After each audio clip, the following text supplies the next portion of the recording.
Porque queremos ser parte de las conversaciones contingentes y participar de los diálogos que contribuyen a la sostenibilidad del sistema previsional, siguiendo nuestro propósito de acompañar a nuestros afiliados y pensionados en la construcción de mejores pensiones. Lanzamos un nuevo espacio editorial, único en la industria previsional. Capital de Ideas es una revista corporativa que reúne entrevistas a diferentes actores del sector previsional, análisis de tendencias y nuestra propia mirada sobre el futuro. Nuestra revista crea una nueva instancia para comunicarnos, para poner en la agenda temas necesarios para el futuro del sistema de pensiones y seguir aportando desde FP Capital a las conversaciones que hoy mueven al país. Capital de Ideas abordará los temas que importan sobre el futuro de las pensiones y de Chile, los que están en el debate público y también aquellos que necesitas entender en profundidad, los que hoy definen cómo construimos un mejor futuro. Una publicación en colaboración con la Facultad de Comunicación de la Universidad de los Andes, convencidos de que las grandes conversaciones se articulan en alianzas, incorporando la academia y también la mirada de las nuevas generaciones. Esta alianza entre la FP Capital y la Facultad de Comunicación de la Universidad de los Andes nos tiene muy contentos porque promueve la relación entre el trabajo entre la empresa privada y la academia. Esta vez a través de la generación de contenido que es interesante y relevante para el país y que los lectores podrán disfrutar a través de la revista. Capital de Ideas reúne entrevistas, diálogos y reflexiones que nacen en distintos espacios donde hoy se construye el futuro previsional. Queremos abrir conversaciones que aporten mirada, comprensión y soluciones a los grandes temas de la discusión pública. Pensar en el futuro del sistema previsional también es parte de nuestro rol, el que se une a nuestro propósito de acompañar a nuestros afiliados y pensionados en la construcción de un mejor bienestar financiero. ¿Viste que Brasil y Chile están liderando el crecimiento en energías renovables? En 2034 agregaremos 160 gigawatts de capacidad. Lo veía venir.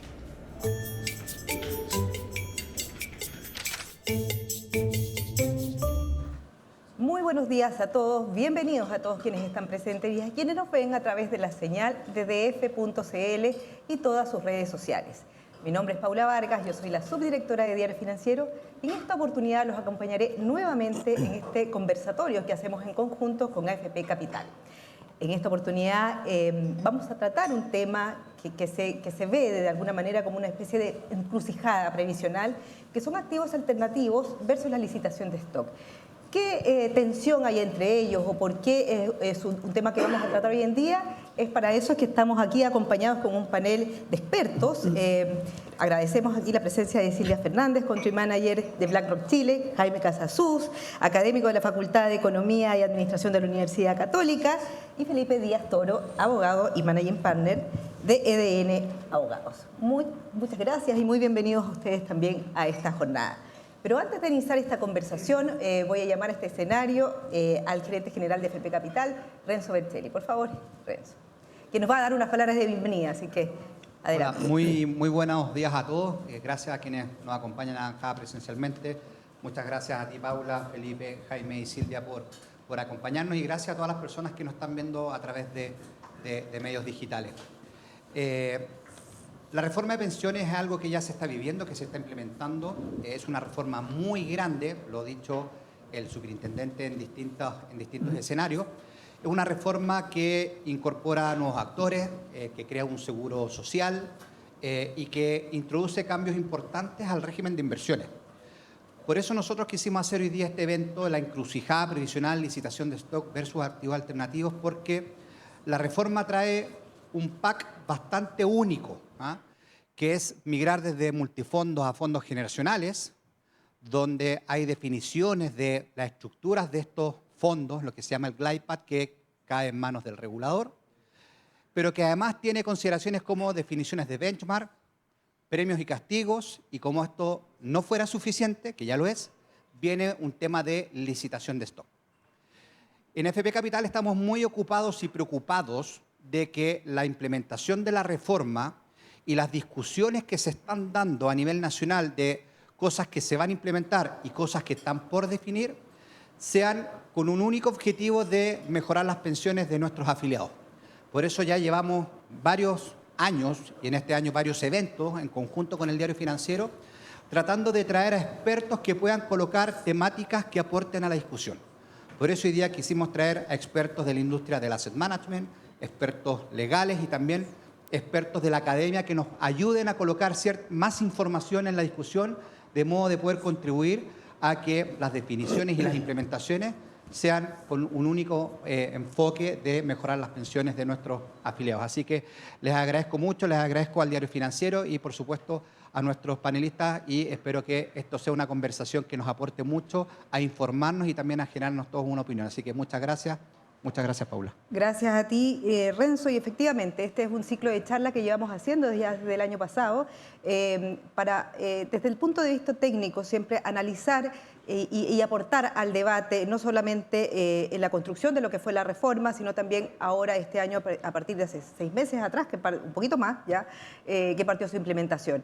Y bueno, y este foro justamente trata también de aportar a esta discusión y conocer particularmente algo que se ha hablado menos tal vez, pero es un poco como cuál es el rol de los activos alternativos que en el mundo están cada vez más creciendo mucho más o tomando mucho más fuerza dentro de los portafolios de las administradoras de fondos de pensión y que acá no sabemos o queremos dimensionar un poco cuál va a ser el impacto de la reforma justamente en este tipo de activos que por lo demás se observan como activos de más largo plazo y de una rentabilidad un poco más asegurada, digamos. Por eso es atractivo hoy en día. En ese sentido, bueno, tal como lo decía Renzo, conversar sobre el rol de los alternativos y esta transición desde los multifondos hasta los fondos generacionales y además también de hacer frente a la licitación de stock, que también es un tema nuevo y es un proceso que se está ya debatiendo o dando forma durante estos próximos meses. Ahora, todo este reacomodo que va a significar en las inversiones, en el portafolio de inversión y un poco en sus implicancias legales, es con lo que vamos a tratar aquí con nuestros expertos y a partir de su experiencia y visión, analizando no solamente los aspectos técnicos y financieros, acá con los aspectos financieros, sino también los aspectos y los alcances legales y contractuales. Bueno, partamos con la parte más controvertida. Y si ven, Silvia, desde el punto de vista de los gestores de inversión y de los servicios financieros, si ustedes también ven que existe esta encrucijada entre los activos alternativos y versus la licitación de stock. ¿Existe ahí una contradicción, por ejemplo? ¿Cómo lo ves tú? Sí, y quizás quiero partir agradeciendo a FP Capital por esta instancia, porque la verdad es que crear oportunidades de conversación son justamente lo que nos va a ayudar en el fondo a definir cuáles son los temas más complejos, como dijo Renzo, de una reforma que incluye muchísimas aristas. Quizás si uno va a las bases de por qué uno deba invertir en activos alternativos. El activo alternativo son inversiones que tienen muy poca correlación de partida con los mercados públicos, que son lo que conocemos tradicionalmente como acciones o bonos transados en el mercado público. Son activos que por lo tanto aportan a la diversificación del portafolio, que tiene muy baja correlación muy baja relación con los cambios inflacionarios. Por lo tanto, son un activo que tiene un valor agregado enorme dentro del portafolio, pero que tiene una condicionante que es la baja liquidez. Y esa baja liquidez es justamente la que te premia, ¿no es cierto?, con un mayor retorno, porque tú estás premiando esa iliquidez. Cuando nosotros vemos la licitación, para mí la mayor encrucijada va al punto central de que el objetivo de la licitación no tiene ninguna relación con el objetivo de invertir en un fondo alternativo. Cuando tú inviertes en un fondo alternativo, estás invirtiendo, por ejemplo, en proyectos de infraestructura, en activos de inmobiliarios. Son activos que tienen un periodo de, primero, unos años de inversión, ¿no es cierto? Y después, años donde tú desarrollas el negocio y potencialmente vas y lo vendes. Eso requiere 10, 12 años y justamente el mayor retorno que tú logras es en esa salida del negocio, claro. ¿Cierto? La licitación es una licitación que se va a hacer cada 2 años y que no tiene ningún concepto detrás de rentabilidad, solo apunta a una reducción de costos y una competencia de costos. Por lo tanto, si uno va a la esencia de qué es lo que persigue la licitación, es absolutamente contraria con una inversión en alternativo. Perfecto, nos queda muy clara tu posición, Silvia. Jaime, un poquito en la misma línea, digamos. Hoy día los activos alternativos en Chile o administrados son alrededor de un 10%, ¿cierto? La cartera de los fondos de pensiones estamos hablando siempre. Y bueno, y en la experiencia internacional esto ha ido cada vez más increciendo. O sea, es mucho más, no tengo la mano en la cifra, pero es bastante más significativo. En ese sentido, ¿cuáles son los desafíos que se debería sortear con esta reforma para que los alternativos realmente cumplan este rol o se estimule la inversión en alternativos, o si realmente con esta reforma no existe forma de que suceda algo así? Sí, bueno, primero, de nuevo, muchas gracias por la invitación a ADF y FP Capital. Un poco en la misma línea lo que dice Silvia, pero va a depender también un poco cómo venga el régimen de inversión, ¿eh? Y venga el glide path y nos diga, bueno, cuál es este objetivo, ¿verdad?, de cuánto deberíamos invertir en esta clase de activos, pero probablemente va a ser un monto mayor que el que hay ahora. O sea, si uno ve la experiencia internacional, como dices tú, si uno ve incluso el Banco Central, como ha ido, ¿verdad?, aumentando los límites en el sistema multifondo, y estamos en ese aumento ahora. Yo he hecho algunos ejercicios empíricos también donde siempre sale casi al tope realmente la clase de activos, activo alternativo. Entonces, es algo que tú quieres tener en tu cartera y que tiene mucho sentido porque dado que tus pensiones son de largo plazo, tú quieres tener activos de largo plazo. Y ojalá sean ilíquidos dentro de todo para poder ganar ese premio por liquidez. ¿Okay? Entonces, eso es lo primero. O sea, uno de los desafíos está en el diseño, digamos, Va a ser muy importante cómo venga el régimen de inversión. Y cuán restrictivo venga de queremos seguirlo pero al instrumento, o va a haber una banda para poder moverse, porque incluso hoy día hay bastante heterogeneidad entre las AFP en cuanto a cuántos alternativos tienen. Y yo sospecho que la reforma tiene algunos incentivos a diferenciarse. Primera vez que hay premios, antes habían castigos, ahora hay premios, lo que por sobre, ¿verdad?, esta cartera de referencia que te van a medir. Por lo tanto, yo sospecho que uno de los objetivos y una de las decisiones que se tomó de tener hartos actores y que por un lado traten de diferenciar su producto y tener distintas rentabilidades. Son de distinto tamaño, hay economías de escala, hay aprendizajes, hay relaciones con los managers, ¿verdad?, que van a ser distintas. Entonces, en la medida que esta clase de activo aumente, se van a empezar a diferenciar. Y ahí viene el problema que yo veo con la licitación, porque la licitación hace una competencia tipo Bertrand, que es básicamente por precio, claro, donde ese tipo de competencia tú lo haces cuando crees que el producto es exactamente igual entre todos los FPs en este caso, entre todos los actores, ¿verdad? Entonces, esa tensión yo la encuentro bastante complicada.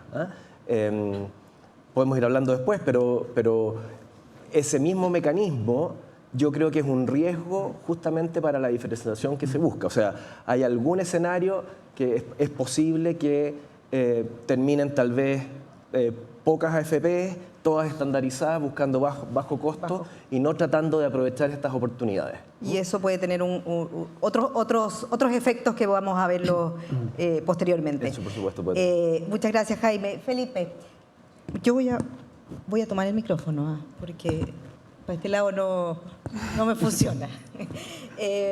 Bueno, otro de los puntos que se ha mencionado someramente en algunas otras instancias son los problemas operativos que tendría el traspaso, ya los traspasos de activos, ya no solamente de multifondos a fondos generacionales, sino también de AFP a AFP, en fin. Ahí, ¿cuáles son los aspectos legales que hay que tener en consideración y cómo se va a reflejar legalmente este traspaso de una cartera u otra y también desde las AFP? Bueno, primero muchas gracias a Diario Financiero, AFP Capital, por la invitación. Son múltiples los desafíos. Nosotros como oficina intentamos darle una mirada técnica, un poco para aportar desde una perspectiva legal ciertos aspectos que en general se ven desde más una óptica financiera. En eso hicimos una mirada y analizamos 30 fondos que hayamos asesorado a distintos clientes e intentamos entender bien cómo se regulan las transferencias en estos 30 fondos de distinto tipo, porque además aquí se da la particularidad de que se estructuran en diversas jurisdicciones. No todas las jurisdicciones son iguales para este tipo de vehículos, algunas jurisdicciones son más restrictivas que otras, y el tipo legal que se estructura o el vehículo que se estructura también es distinto. Hay ciertos criterios que son generales y ciertos vehículos que son los que más se utilizan. Pero cuando hicimos este análisis, vimos 3 escenarios y distinguimos 3 categorías.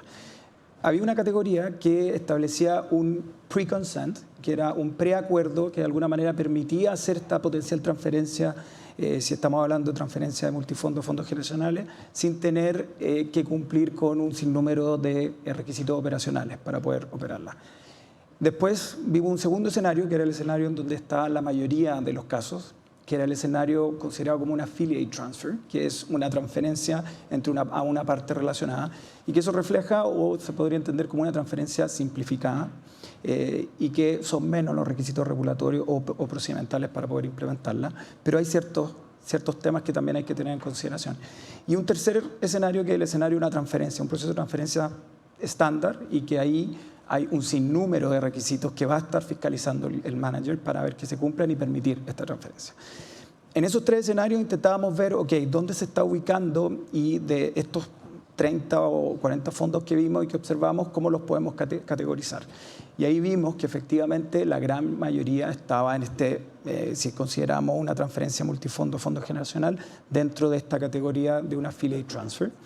Pero y habían algunos que se había adelantado este proceso de reforma, entonces ya se pudo negociar ex ante un preconsentimiento de parte del gestor para poder permitir esa transferencia sin mayores requisitos. Pero habían, sí, algunos casos, más del 20% de lo que nosotros observamos, que sí estaban en una categoría de un procedimiento de transferencia regular. Y obviamente que eso tiene múltiples desafíos. El gestor tiene una prerrogativa importante y hay que entender que en estos vehículos funcionan como fondos cerrados precisamente por lo que comentábamos previamente, que son destinados a durar un largo plazo, a tener un periodo, y le otorgan un poder importante al gestor. El tipo de vehículo generalmente es un limited partnership que tiene 2 tipos de socios, un socio que es el socio gestor, el general partner, y un socio que aporta capital, que es el limited partner. Pero la gestión del vehículo está entregada casi 100% al GP, al general partner, y eso le da muchas prerrogativas al general partner para permitir transferencias, para fiscalizar esas transferencias si son necesarias. Entonces, eso es solamente para ver un análisis de qué pasaría en el proceso de migración de multifondos, fondos generacionales. Cuando nosotros vemos el procedimiento por licitación de stock, definitivamente aparecen muchos más desafíos. Lo más probable es que el 100% de los casos esté dentro de la categoría como un procedimiento estándar de transferencia, y las particularidades que tiene la licitación de stock hacen aún más complejo poder cumplir con estos requisitos y que en definitiva un manager lo acepte. Y al no tener precedente, digamos, de una licitación de stock, me imagino yo que también están mucho más a ciegas las gestoras. Porque en el caso del traspaso de fondos de multifondos a fondos generacionales hay cierta experiencia. O sea, ese es un traspaso que en la práctica no debería haber mayores complejidades para poder hacerlo. Obviamente que hay un tema de coordinación, son muchos gestores, muchos managers distintos, con criterios distintos. Obviamente que hay managers que son más grandes y que tienen esto mucho más implementado, pero hay managers que son más pequeños, que son más nichos y que no van a querer facilitar necesariamente estos procesos de transferencia. En el escenario de una licitación de stock, en donde no existe experiencia, en donde definitivamente es completamente contrario a lo que es un fondo cerrado, eso lo va a hacer mucho más complejo y en nuestro criterio más difícil de implementar. Ahí, Silvia, cuéntanos un poquito acerca de cómo ves tú que puede cambiar la relación con las FPE, ¿ya? Con la gestora, digamos, al hacer todos estos cambios, particularmente con la licitación de stock, ¿ya? Que parece que es un desafío mayor en términos de transferencia o de liquidación de activos. Ahí, porque hoy día tienen un rol, ¿cuál es el rol que tienen hoy y cómo podría cambiar? Eso podría ser interesante que nos cuentes un poquito. Mira, yo creo que ahí hay que mirarlo desde distintos puntos de vista. O sea, uno es gestor, el otro es la administradora y también el afiliado. Tenemos que, yo creo que nunca, vamos a llegar al afiliado, de todas maneras. Tenemos que sacar aquí de la ecuación al afiliado. A ver, desde el punto de vista del gestor, cuando una AFP invierte en un activo alternativo, por el desarrollo que tienen este tipo de activos, justamente lo que hace es hace una inversión inicial y tiene un compromiso de llamados de capital a futuro en la medida que esos proyectos van necesitando mayor capital.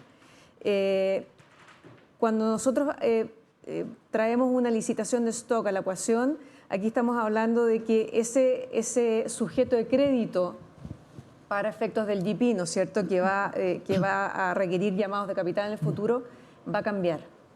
Por lo tanto, es como que tú tengas una deuda conmigo y yo te digo, mira, de aquí para adelante le traspaso a Jaime la deuda. ¿Ah? Entonces, desde el punto de vista de quién es el gestor, sí tiene implicancia. ¿Ah? Felipe también nombró varios temas legales. También hay temas, y eso depende un poco de cómo sea la estructura legal del fondo, pero también incluso pueden haber temas impositivos, no a nivel inversor, sino que a nivel fondo. Hay ciertas estructuras que están establecidas y están estructuradas de una cierta forma que hacer un traspaso también puede tener implicancias fiscales para el fondo. Y eso lo tiene que pagar alguien, no va a ser el fondo, lo va a pagar en el fondo la AFP o el administrador. ¿Ah? También si nos posicionamos desde el punto de vista de las AFP, cuando tú inviertes en un activo alternativo, es un proceso de debida diligencia o de análisis que es tremendamente complejo, porque estás invirtiendo en proyectos a futuro, en empresas privadas, por ejemplo, que tú esperas reestructurarlas y hacerlas más eficientes. Es mucho más difícil que invertir en una acción que se transa en mercado público. Por lo tanto, las AFP hoy día han invertido y han desarrollado equipos de alternativos que son tremendamente sofisticados. Hay gente muy, muy capacitada y yo no sé si desde el punto de vista de la administradora vas a estar dispuesto a traspasar esa expertise, a traspasar ese conocimiento directamente a otra administradora. Y desde el punto de vista del afiliado, por lo mismo que hablábamos, que estos son instrumentos o inversiones que tienen periodos iniciales en que son de inversión y después un desarrollo y la venta del negocio, si pensamos en un afiliado que lo vamos a traspasar, también se ha hablado que por la complejidad en los alternativos, una opción podría ser no traspasar los alternativos, traspasar el resto de la cartera y no traspasar exceptuando los alternativos. Exceptuando los alternativos. Ahora, ¿qué pasa con ese afiliado que digamos que se tragó, porque esa es la palabra, en el fondo, toda esa primera etapa de inversión, lo traspasas sin el alternativo, nunca vio ese exit, ¿no es cierto? Y lo llevas a otra administradora que es nueva, que tiene que volver a invertir en un alternativo, por lo tanto tiene que volver a invertir y pasar por esa etapa, ¿no es cierto?, de solamente inversión. Volver a tragarse esa etapa. Y que eso, incluso más, si yo a lo mejor me di cuenta un año después que me habían licitado y la verdad que no quiero volver a mi AFP anterior, ¿te das cuenta del camino que sigue ese afiliado? O sea, el impacto en rentabilidad es fuerte. Oye, déjame... Sí, eso te iba a decir Jaime, perdón. No, pero déjame yo creo que está claro lo que la licitación tiene costo. ¿Eh? Sí. Obviamente tiene beneficios, que es reducir obviamente la comisión, pero hay dos elementos que yo no los he escuchado mucho y que yo creo que tiene la reforma actualmente que ya van o apuntan a reducir la comisión. Uno es esto que las cotizaciones van a subir de 10 a 16%, o sea, los activos administrados van a subir en un 60%, manteniendo las mismas comisiones que hay hoy día. Por lo tanto, eso con una regla de 3 uno puede ver que en el largo plazo las comisiones debieran caer en un 37,5%. Esa es una cosa. Y otra es que ahora... Dices por el volumen, en el fondo. Por el volumen. Sigues con la misma comisión administrando un volumen mayor. Okay. Por lo tanto, uno tiene que repartir esa comisión en el mayor volumen. Y el otro es que están los pilares no contributivos de la PGU y el fondo, ¿verdad? El seguro social. Por lo tanto, de tu pensión final, el 100% de tu pensión para mucha gente no va a ser simplemente administrado por las AFP, sino que una parte importante va a venir de la PGU y van a venir del Seguro Social, ¿verdad? Eso también tiende a diluir los costos. Sin licitación, digamos, ¿verdad? Entonces por eso es que a mí siempre me complicó el tema de la licitación por el tema de los objetivos, ¿verdad? Claro, porque si el objetivo de una reforma o de lo que todos esperamos de la reforma es mayor rentabilidad, claro, entra un poquito en contradicción eventualmente con el tema de la licitación de stock, pero hay que ver un poquito también cómo queda este diseño. Pero bueno, hemos hablado un poco de los activos alternativos ahí, Jaime, pero ¿qué pasa también con los contratos derivados? Que a lo mejor no sé qué porcentaje tienen, no son el 10% de la cartera, pero sí son relevantes y cada vez más relevantes. Así que cuéntanos un poquito acerca de ese impacto que podrían tener eventualmente en ese tipo de contratos. Sí, son muy relevantes. Los montos vigentes agregados de la AFP en derivados son de 800.000 millones, los montos. La mitad de esto está en swap de tasas de interés en el extranjero. Hay derivados para la cobertura cambiaria, ¿verdad?, que tiene que haber, pero esos montos se han multiplicado por 4 en los últimos 3 años, ¿no? O sea, ha crecido tremendamente la posición de las AFP en derivados y buscando, yo entiendo la lógica de eso, porque básicamente han estado buscando mayores duraciones en la medida que el mercado local se hizo menos profundo, ¿verdad? Empieza a buscar mayor duración, que está bien, porque de nuevo, las pensiones son de largo plazo, las AFP debieran invertir en el largo plazo y un mecanismo de lograr mayor duración, mayor plazo, es justamente estos derivados. Ahora, estos derivados son relativamente estandarizados, son contratos bilaterales entre bancos y las AFPs, y tienen los mismos problemas que tienen los alternativos, ¿eh? O sea, un banco internacional tiene como contraparte una AFP prestigiosa y de repente tú le vas a sacar el 10% y va a pasar ese contrato, legalmente no sé si se puede, digamos, pero va a pasar ese contrato a una AFP que puede estar empezando, que no tiene reputación todavía. Entonces, ese tipo de cosas hace que sea más complicado. Pero en este caso, a diferencia de lo alternativo, en este caso hay una solución de mercado que se usa mucho y que se implementó fuertemente después de la crisis del 2008, que son estas entidades de contraparte central. Una cámara de compensación y liquidación que se pone entre las dos partes, o sea, es vendedor del comprador y comprador del vendedor. Como un arbitraje. Realmente termina siendo la única contraparte de todos. Y eso es, para efectos de la licitación, es bien importante porque tiene montones de beneficios de mitigar el riesgo de crédito contraparte y esas cosas, equivalentes a las garantías que deben haber en contratos bilaterales. Pero la gran gracia es que uno de los mandatos que tienen, o uno de los, de los servicios que tienen que ofrecer es la portabilidad.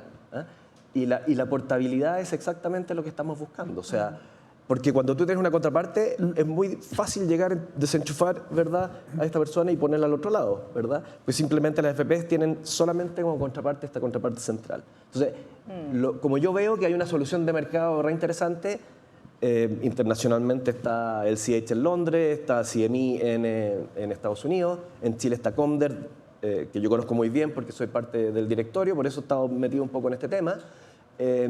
Pero me parece que es una solución interesante que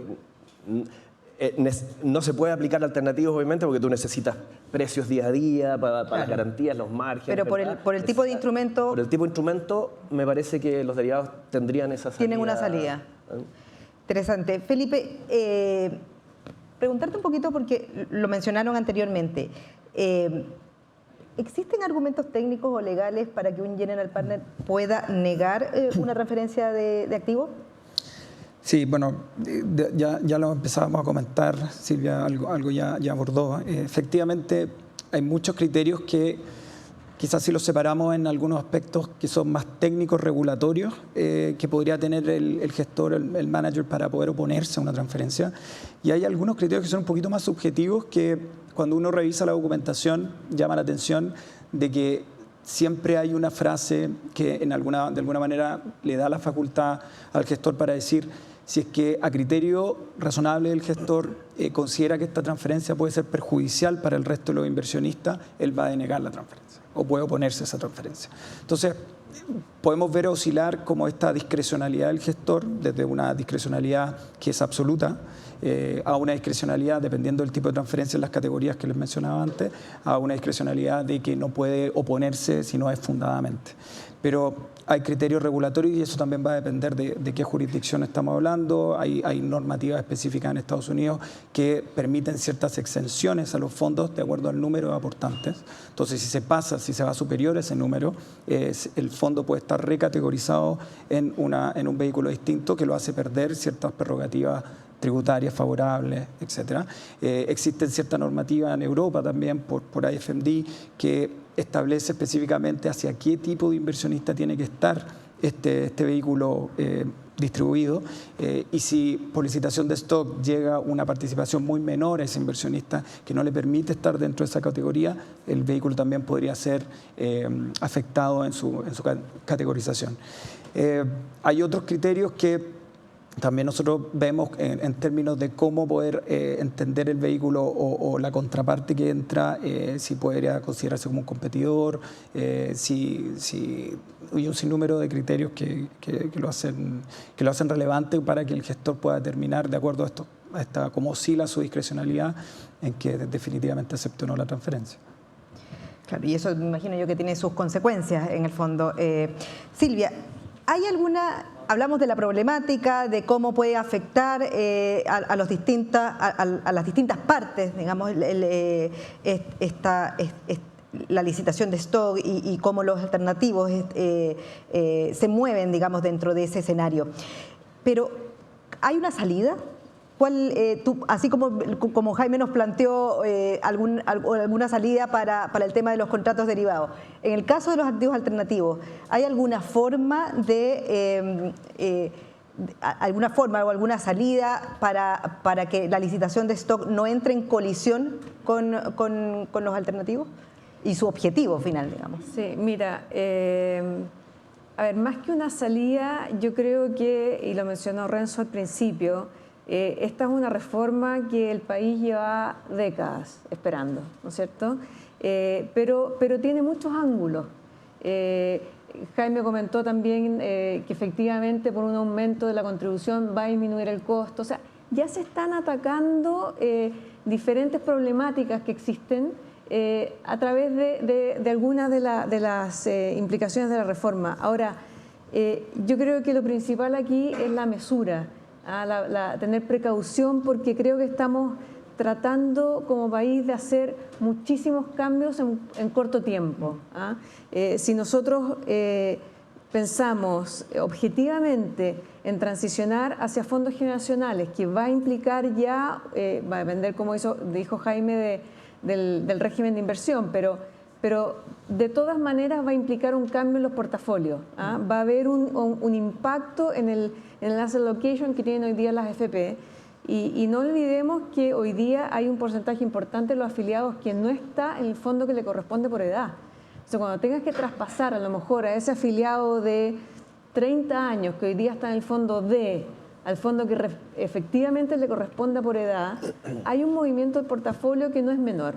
A eso le vamos a sumar 2 años después una licitación, y a eso le vamos a sumar que las AFP además van a tener que tener una mirada de todas maneras de corto plazo, porque van a estar sujetas a premio y castigo a 3 años. Entonces, si tú pones todo esto en una juguera, es muy complejo, es muy complejo de materializar. Por lo tanto, yo creo, y estas son instancias para pensar, para discutir, hasta qué punto tenemos que seguir sin darnos una pausa con los plazos que impone la reforma y no repensar algunos de ellos. Ya, pero ¿es un tema más bien de plazo o de un cambio más profundo, digamos, del diseño? A ver, la licitación de stock, y si lo hablamos directamente en el caso alternativo, financieramente la solución que yo te podría decir, de acuerdo, las AFP podrían invertir en activos alternativos semilíquidos, ¿ya? ¿Es lo mejor para el afiliado? No, porque el activo semilíquido efectivamente tiene ventanas de rescate, tú puedes rescatarlo cada 3 meses, tienes porcentaje, digamos, tienes un cap de retiro, pero efectivamente te proporciona liquidez. Ahora, ¿qué hace el fondo para proporcionar esa liquidez? Es que tiene un porcentaje que maneja también de caja y de activos líquidos para efectivamente durante esas ventanas trimestrales proporcionar a los inversionistas liquidez. Eso te resta rentabilidad. Jaime, ¿cuál es tu visión? Es un tema, ¿cómo lo ves tú también? ¿Cómo ves una alternativa, una salida, digamos, a estos dilemas que nos trae, digamos, esta nueva reforma? La salida equivalente para alternativos es que las FPs pueden declarar como intransferibles algunos activos, ¿verdad? Ahora, sospecho que no pueden declararlos todos como intransferibles, ¿eh? Por lo tanto, probablemente las FPs, todos estos activos más ilíquidos o con relaciones de largo plazo con los administradores, yo no quiero arriesgar eso, ¿verdad? Yo voy a básicamente a declararlo como intransferible, pero las AFP van a tener que también tener activos más líquidos que puedan transferir. Ahora, cada vez que haya una licitación, lo que va a suceder es que tú vas a entregar activos transferibles y tu fracción de activos intransferibles va a crecer, ¿eh? Y puede haber un tema de diversificación ahí. Tu cartera se va a desbalancear sin duda, porque tú estás en un equilibrio bien diversificado y tienes estos dos activos que son distintos y capaz que uno esté diversificando el riesgo del otro, y cuando tú lo sacas vas a perder diversificación y le vas a pasar una cartera también desbalanceada y menos diversificada a la FP que está entrando, ¿okay? Entonces eso es lo primero. Y no solo eso, yo creo que cuando hay información asimétrica acá, y cuando hay decisiones, hay información asimétrica porque las FPs conocen, las FPs que están administrando sus activos conocen sus activos, saben que hay activos buenos y otros no tan buenos, ¿verdad? Con mejor expectativa. Hay el problema de selección adversa. Cuando yo tenga que elegir qué activos pasar, tal como voy a elegir probablemente los transferibles, esto se lleva también a otras categorías, a otras clases de activos. Tal vez voy a pasar acciones y bonos que yo creo que van a tener un rendimiento menor, entonces yo me voy a quedar con una cartera mejor tal vez que la que estoy entregando, ¿ah? Pero eso te desbalancea completamente. Esto va a hacer saltar obviamente el tracking error o la medida con respecto a la cartera de referencia. Entonces, cuando ocurran estas licitaciones, yo creo que va a haber un salto, un desvío, ¿verdad?, en todo el sistema con respecto a esa medida, a ese glide path de largo plazo, ¿verdad? Y ahí el impacto para los afiliados. Hay impacto sobre todo por el lado de la diversificación y la liquidez que estábamos hablando, ¿okay? Entonces es como complicado y de nuevo yo vuelvo a la misma pregunta. Yo que estaba trabajando en construcción y diseños de GlidePath, me estaba preguntando mucho si la licitación debiera o no afectar el diseño, ¿eh? Y yo creo que sí, por todo lo que hemos hablado. Bueno, ya en la primera parte hablamos bastante, pero también va a haber probablemente un glide path de largo plazo al que tú quieres llegar. Se supone que hay una revisión cada 7 años que es tremendamente largo, va a ser más corto, probablemente para ir gradualmente avanzando de las carteras actuales a ese glide path de largo plazo, pero además vas a tener este ruido de la licitación y los saltos, ¿verdad?, y los desvíos que va a generar el producto de la licitación. Entonces, como dice Silvia, ¿verdad?, y como todos dicen, realmente son demasiadas cosas las que están pasando, y aquí lo que se pone en riesgo un poco son las pensiones finalmente. Perfecto. Gracias, Jaime. Felipe, ¿se puede declarar intransferible? Sí, bueno, la ley permite el que en el diseño y cuando se implemente el nuevo régimen y con normas supletorias se puedan declarar intransferibles. Estamos hablando de la participación en los activos alternativos siempre, ¿eh? Pero igual, siguiendo lo que estamos comentando acá en el panel, yo creo que hay un tema de diseño con respecto a este proceso de licitación que hay que abordar de manera responsable. En términos, ha sido un trabajo y una evolución que nosotros nos ha tocado ver en los procesos de negociación con grandes gestoras, con grandes actores que vienen a distribuirse, se hacen relaciones a largo plazo con estos gestores.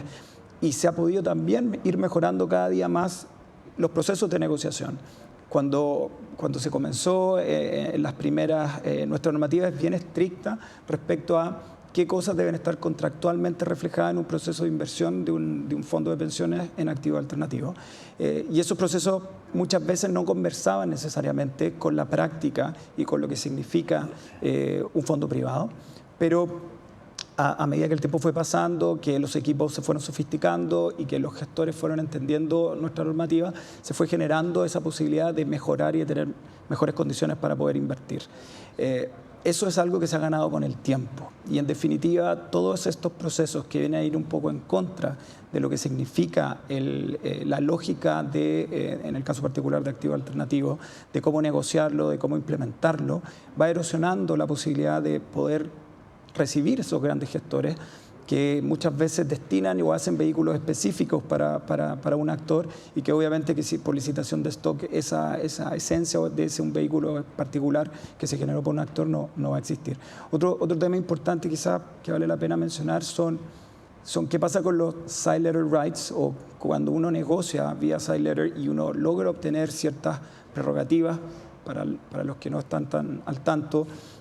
Los documentos principales del fondo son los que se le aplican al grueso de los inversionistas, pero se pueden otorgar ciertas prerrogativas específicas con inversionistas en particular por temas regulatorios o por temas comerciales en algunos casos. Pero esas cláusulas tienen ciertas condiciones y se otorgan a cierto perfil de inversionista. Entonces, cuando se busque traspasar una parte de una posición, no necesariamente esas obligaciones, esos derechos que pudo adquirir ese inversionista original se van a traspasar a la nueva AFP que va a recibir esa porción de licitación. Entonces, tiene aspectos que también, en definitiva, van a terminar perjudicando a los afiliados por no tener acceso a esos beneficios que logró obtener el fondo anterior o la AFP anterior. Perdona, Paula, y hay un punto que también tenemos que considerar, que las AFP, como mencioné hace un rato, han desarrollado equipos bastante sofisticados en lo que es inversión alternativa. Y hoy día, cuando hablamos de licitación de stock y hablamos de alternativo, tendemos a pensar en fondos. Hoy día las AFP han ido un paso más allá y ya hay muchas de ellas que están participando en proyectos de coinversión. Eso es decir, que tú no estás invertido en un fondo, sino que te comprometes directamente en el activo mismo, en el proyecto mismo. Eso no es traspasable. No tienes cómo. Y por otro lado, es la forma más eficiente y más barata que tiene una AFP de invertir en un activo real. ¿Se puede mejorar un poquito, o cómo ustedes ven que puede conversar mejor la licitación de stock? ¿Qué aspectos deberían cambiarse o mirarse más en detenimiento, particularmente la licitación de stock, para que no afecte todo este ecosistema del que hemos estado conversando durante todo este panel? En el caso tuyo, Jaime. Sí, yo creo, a ver, no sé si lo que pasa es que la ley ya, ¿verdad? ya está, digamos, ¿verdad? Sí, pero uno podría pensar que esto, ya sabemos que la licitación tiene costos, que puede afectar las rentabilidades, por lo tanto, imagínate que yo me queda muy poco para jubilar. Me conviene entrar en esto, que me cambien o que después me tenga que volver, ¿verdad? Obvio, me puedo retractar, pero ahí hay un tema de comunicación que yo también creo es delicado, lo podemos conversar también, pero solamente para mejorar las comisiones de mis últimos años, probablemente no, digamos, en el balance de costo-beneficio no me va a convenir a mí. O sea, si me preguntas a mí, esto es mucho más beneficioso, por supuesto, para la gente joven, que va a estar mucho más tiempo con esa comisión más baja, que es un poco lo que había antes, lo que hay actualmente. Y claro, que ha sido exitoso. Claro. Y que ha sido exitoso, en parte, nuevo, porque la licitación siempre busca que no solo el ganador baje sus precios, sino que espera que los otros bajen, y además las licitaciones buscan que todos participen, y eso no lo ha logrado, y esta licitación tampoco lo va a lograr. Entonces, y no lo va a lograr simplemente porque estás compitiendo por precio y no hay otros argumentos. O sea, otra forma podría haber sido, oye, no solo incluyamos, que lo mencionó Silvia, ¿verdad? No solo en la licitación incluyamos básicamente comisión, precio, sino que veamos también algo de rentabilidad, servicio y otras cosas. Podría haber sido premiar eso, ¿verdad? Para las FP más grandes, ¿verdad? Que tienen más servicio, mejor servicio, puedan de alguna forma competir y entrar. O tarifas diferenciadas, pero bueno, ahí ya está hecho, y ahí yo no sé mucho realmente si hay cualquier espacio ahí. de espacios de mejora. Espacios de mejora. ¿Tú ves legales, algún claro, pero claro, yo creo que en el camino pueden haber algunos aspectos que revisar. Claro. Y en ese sentido les preguntaba un poquito, no sé si Silvia, tú tienes algún comentario respecto de eso mismo en el fondo. ¿Qué podría o qué debería mirarse con más detenimiento, particularmente cuando hablamos de la licitación de stock que empieza en 2027, entiendo? Ese es como su horizonte para partir. Mira, si uno va digamos, a la esencia de la reforma te dice que aquí a lo que debe apuntar la inversión y el portafolio es a minimizar el riesgo de pensión. O sea, ese es el objetivo final de la reforma, minimizar ese riesgo de pensión. Y personalmente no creo que una licitación apunta a minimizar el riesgo de inversión. La licitación que hoy día tiene el sistema, que es la licitación de afiliados nuevos, como dice Jaime, sí ha logrado disminuir las comisiones y no tienes impacto en el portafolio porque son afiliados que no están en el fondo invertidos, o sea, son flujos nuevos. Y ha sido exitosa en cierta forma porque, a ver, si nosotros miramos una de las AFPs, por ejemplo, que ha participado en licitaciones de afiliados nuevos, es hoy día la AFP con más afiliados del sistema. Por lo tanto, sí ha sido permeable al resto de los afiliados que quieran tomar esa decisión de bajo costo. Esto puede ser como menos atractivo también para los nuevos entrantes eventualmente. Sí, yo sí. A ver, yo ¿Cuál es el impacto, digamos? O sea, desde el punto de vista de la AFP entrante, empezar cuando empiezas con cero stock, ¿verdad? Cero, y empiezas de a poco a armar tu equipo, eso está bien. Pero ahora es posible que entre alguna AFP nueva y en términos potenciales se podría llegar el 10% del fondo, que son 22.000 millones de dólares. Sí, no es menor. A eso te da como cierto, como un tiritón, digamos. Para ponerlo como escala, es como el monto que está esperando Milei, ¿verdad? Del FMI. Para el salvataje argentino. Entonces, son montos grandes, digamos. Y para empezar a armar los equipos, ¿verdad? De hecho, yo creo que la regulación reconoce que eso es muy difícil, porque no las van a evaluar si entiendo bien, dentro de los primeros 24 meses, y a los 24 meses van a empezar con los últimos 12. O sea, el primer año básicamente no te lo van a evaluar porque vas a estar armando, pero con esos potencialmente 20.000 millones de dólares. Entonces, no es trivial, ¿verdad?, que pueda. Es otro ruido extra, ¿verdad?, que termina metiéndole más riesgo a la pensión de esos afiliados traspasados. Felipe, ahí desde el punto de vista normativo, ¿qué desafíos también representa para un nuevo entrante, hablando de los nuevos actores eventualmente a esta industria? ¿Qué desafíos para un eventual nuevo actor representa recibir estos activos alternativos producto de una licitación de stock? Ahí también tenemos otros desafíos. Sí, bueno, hay múltiples desafíos. Yo creo que de entender el asset class, es un asset class complejo, muy específico, en que desde no solamente de una perspectiva financiera hay que tener un conocimiento específico, desde una perspectiva legal también. Que va variando de jurisdicción en jurisdicción. Existen ciertas jurisdicciones que son las típicas de estructuración de este tipo de vehículos, Delaware, Caimán, sobre todo Luxemburgo, pero hay que entender que son procesos complejos, todas las etapas de negociación, sobre todo por cómo está determinada nuestra normativa, y ahí vamos a tener que ver en qué contexto eso se aplica al implementar la reforma, si se van a mantener las mismas reglas, por ejemplo, de solicitar ciertos documentos, el envío de ciertos reportes bajo ciertas características, ciertos compromisos cierto compromiso del gestor de mantener por lo menos un 1% invertido en el vehículo durante la vida del fondo, y hay un sinnúmero de otros requisitos legales que deben estar contractualmente negociados. Y muchas veces hay ciertas sutilezas que el gestor va a decir esto está negociado o esto está reflejado en el LPA, en el documento constitutivo del fondo, pero muchas veces no lo dice de la manera en que lo establece nuestra norma. Entonces hay todo un proceso de negociación, de aprendizaje que un nuevo actor va a tener que ser parte, y que los equipos que tiene, si reciben de antemano, ya un proceso como hay un proceso que se llama MFN, por ejemplo, que quiere decir que tú puedes tener acceso a ciertas condiciones que negociaron otros inversionistas en tu misma calidad.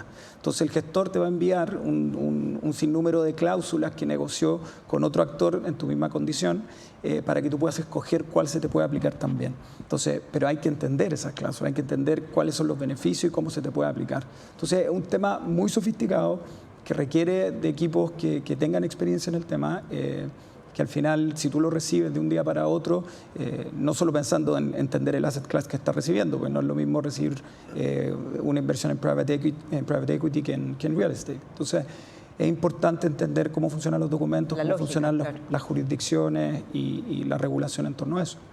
O sea, un gran desafío también para los abogados, que se hagan cargo de estos traspasos. Y hablar del tema también legal, que no es menor el tema del costo. Yo creo que hay que entender bien que el tema del costo, y no necesariamente porque el gestor quiera ampliar los costos, sino porque él tiene un deber fiduciario con el resto de los inversionistas del fondo, por lo tanto va a involucrar a los abogados que estructuraron el fondo. Los abogados que estructuran el fondo, por regla general, están en Nueva York, están en Londres, que son tarifas que son completamente distintas a las tarifas que tenemos nosotros. Entonces hay que entender que eso sí va a tener un costo relevante, por más que pueda estar estandarizado. Por más estandarizado que pueda estar el proceso de transferencia, el pedir documentos, el entrar a negociar cláusulas porque normativamente tenemos que tenerlas, va generando horas legales. En dólares y euros. Exactamente. Oye, yo creo que estamos como muy encima de la hora, solamente sus reflexiones finales, porque viene un proceso, está sucediendo un proceso importante, es la configuración de este nuevo régimen de inversión. ¿Cómo lo ven ustedes? O sus reflexiones de lo que viene en materia de implementación de la reforma desde cada uno de sus veredas. Silvia. A ver, de nuevo, yo creo que la reforma tiene muchas aristas. Creo que los plazos que están definidos son plazos tremendamente complejos para todo lo que hay que hacer. Y si bien, bueno, como dice Jaime, la reforma ya está, hay una ley, pero yo creo que los plazos se pueden repensar. Y definitivamente la licitación es uno de ellos. Jaime. Yo creo que la comunicación a los afiliados es súper importante para que puedan tomar una decisión informada de si se cambian o no. Hay montones de costos que hemos hablado acá que debieran ser comunicados de alguna forma. Por supuesto, el beneficio de una menor comisión, eso está bien, pero ¿verdad? Que el afiliado pueda mirar toda la información y tomar una decisión. Eso es como para mí es fundamental, digamos, en términos de transparencia y comunicación. Yo no sé, a mí cuando me llegan de repente cartas de la ISAPRE, ¿verdad? De comisiones, no las abro mucho, digamos. Entonces, yo tengo temor de que, y sabemos cómo es el analfabetismo financiero, ¿verdad? Acá en nuestro país. Entonces, ese es un riesgo grande. Entonces, creo que es un esfuerzo muy importante en eso. De comunicación, por supuesto, para la industria. Felipe. Bueno, desde mi vereda, yo creo que es importante no hacer un marco regulatorio o que nuestro marco regulatorio sea muy contrario al espíritu de este tipo de fondos, porque eso genera más costos legales y en definitiva hace que los gestores que puedan tener muy buenas tesis de inversión y que sean muy interesantes para un afiliado de tener acceso a esos managers, no vengan a Chile, no digan el costo que me implica tratar de distribuir un fondo en Chile por la complejidad que tiene su regulación, que ya es compleja, en definitiva hace que termine desincentivando que lleguen. Y eso yo creo que termina perjudicando a los afiliados. Menor competencia al final. Muchísimas gracias a todos nuestros panelistas hoy día, Silvia, Jaime, Felipe, por su presencia en este nuevo foro de conversación que realiza Diario Financiero y AFP Capital. Muchísimas gracias también a todos quienes nos siguieron a través de la señal de df.cl y próximamente les estaremos informando acerca de una nueva actividad organizada en conjunto. Que tengan una buena jornada. Porque queremos ser parte de las conversaciones contingentes y participar de los diálogos que contribuyen a la sostenibilidad del sistema previsional, siguiendo nuestro propósito de acompañar a nuestros afiliados y pensionados en la construcción de mejores pensiones. Lanzamos un nuevo espacio editorial, único en la industria previsional. Capital de Ideas es una revista corporativa que reúne entrevistas a diferentes actores del sector previsional, análisis de tendencias y nuestra propia mirada sobre el futuro. Nuestra revista crea una nueva instancia para comunicarnos, para poner en la agenda temas necesarios para el futuro del sistema de pensiones y seguir aportando desde FP Capital a las conversaciones que hoy mueven al país. Capital de Ideas abordará los temas que importan sobre el futuro de las pensiones y de Chile, los que están en el debate público y también aquellos que necesitas entender en profundidad, los que hoy definen cómo construimos un mejor futuro. Una publicación en colaboración con la Facultad de Comunicación de la Universidad de los Andes, convencidos de que las grandes conversaciones se articulan en alianzas, incorporando la academia y también la mirada de las nuevas generaciones. Esta alianza entre la FP Capital y la Facultad de Comunicación de la Universidad de los Andes nos tiene muy contentos porque promueve la relación entre el trabajo entre la empresa privada y la academia. Esta vez a través de la generación de contenido que es interesante y relevante para el país y que los lectores podrán disfrutar a través de la revista. Capital de Ideas reúne entrevistas, diálogos y reflexiones que nacen en distintos espacios donde hoy se construye el futuro previsional. Queremos abrir conversaciones que aporten mirada, comprensión y soluciones a los grandes temas de la discusión pública. Pensar en el futuro del sistema previsional también es parte de nuestro rol, el que se une a nuestro propósito de acompañar a nuestros afiliados y pensionados en la construcción de un mejor bienestar financiero. ¿Viste que Brasil y Chile están liderando el crecimiento en energías renovables? En 2034 agregaremos 160 gigawatts de capacidad. Lo veía venir.